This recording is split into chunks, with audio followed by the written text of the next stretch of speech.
ಬಸವಣ್ಣನವರು ಹೇಗಿದ್ರು ಅಂತ ನನಗೆ ಗೊತ್ತಿಲ್ಲ ಸಭಾಧ್ಯಕ್ಷರೇ.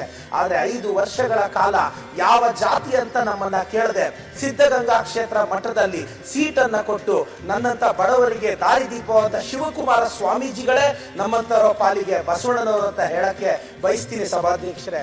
ನಾನು ಈ ಸಂದರ್ಭದಲ್ಲಿ ಸಭಾಧ್ಯಕ್ಷರಿಗೆ, ಎಲ್ಲ ಶಾಸಕರಿಗೆ, ಮುಖ್ಯಮಂತ್ರಿಗಳಿಗೆ, ಉಪಮುಖ್ಯಮಂತ್ರಿಗಳಿಗೆ ವಿನಂತಿಸ್ತೇನೆ.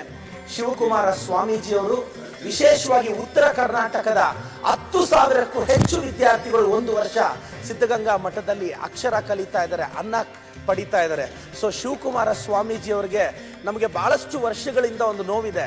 ಬಸವಣ್ಣನ ತತ್ವಗಳನ್ನ ನಮ್ಮಂಥವ್ರಿಗೆ ತಿಳಿಸಿಕೊಟ್ಟಂತ ಶಿವಕುಮಾರ ಸ್ವಾಮೀಜಿಯವರಿಗೆ ಭಾರತ ರತ್ನ ಬರಲಿಲ್ವೇ ಅಂತ ನೋವಿದೆ. ನಾನೆಲ್ಲರಿಗೂ ವಿನಂತಿಸ್ತೀನಿ ಸಭಾಧ್ಯಕ್ಷರೇ, ಶಿವಕುಮಾರ ಸ್ವಾಮೀಜಿಯವರಿಗೆ ಭಾರತ ರತ್ನದಿಂದ ಹೆಸರು ಬರೋ ಅವಶ್ಯಕತೆ ಇಲ್ಲ.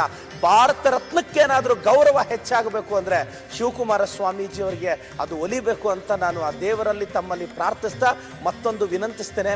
ಉತ್ತರ ಕರ್ನಾಟಕದ ಸಾಕಷ್ಟು ವಿದ್ಯಾರ್ಥಿಗಳಿಗೆ ಸಿದ್ಧಗಂಗಾ ಮಠದಲ್ಲಿ ಆಶ್ರಯ ಕೊಟ್ಟಿದ್ದಾರೆ. ದಯವಿಟ್ಟು ಈ ಸಭಾ ಅಂಗಣದಲ್ಲಿ ಶಿವಕುಮಾರ ಸ್ವಾಮೀಜಿಯವರ ಭಾವಚಿತ್ರ ಹಾಕಿ ಮತ್ತೆ ಹೊಸದಾಗಿ ಆಗ್ತಿರ್ತಕ್ಕಂಥ ಏರ್ಪೋರ್ಟ್ಗೆ ದಯವಿಟ್ಟು ಶಿವಕುಮಾರ ಸ್ವಾಮೀಜಿಯವರ ಹೆಸರಿಡಬೇಕು ಅಂತ